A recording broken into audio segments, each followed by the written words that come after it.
First, let's understand the wires coming from the cooler motor. The cooler motor has 4 wires. The blue wire is the common wire. The black wire is for high speed.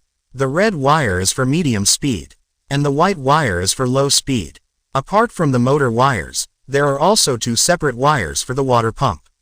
Now, for the switches, we are using one 4-way switch for the cooler motor speeds and another separate switch for the water pump. Let's begin the connections. First, connect the black wire to the high-speed terminal of the cooler switch. Next, connect the red wire to the medium-speed terminal. Then, connect the white wire to the low-speed terminal. Make sure all 3 wires are connected properly in their respective terminals. Once this part is finished, we can move to the water pump connection. Take one wire from the water pump and connect it to one terminal of the water pump switch.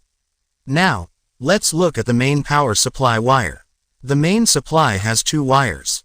The red wire is the phase wire, and the black wire is the neutral wire.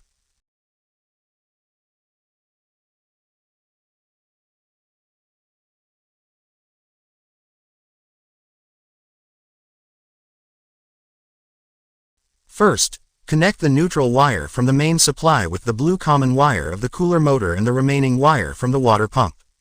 Join these wires properly, tighten them securely, and wrap them carefully with insulation tape. After taping, place that connection safely to one side.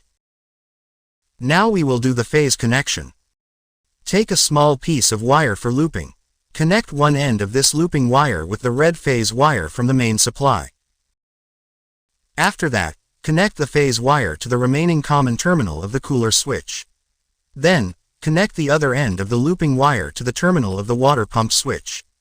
This looping connection will provide power to both switches. Now check every connection carefully. Make sure all screws and terminals are tightened properly. Loose connections can cause sparking or improper working, so always double check before turning the power on.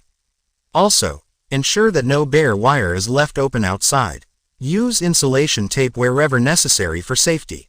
Once everything is connected properly, your wiring work is complete. Now connect the main supply to power and test the cooler. You can check all 3 speed modes: low, medium, and high. Then switch on the water pump and make sure it is working correctly. And that's it. This is the complete wiring process for a desert cooler. Thanks for watching.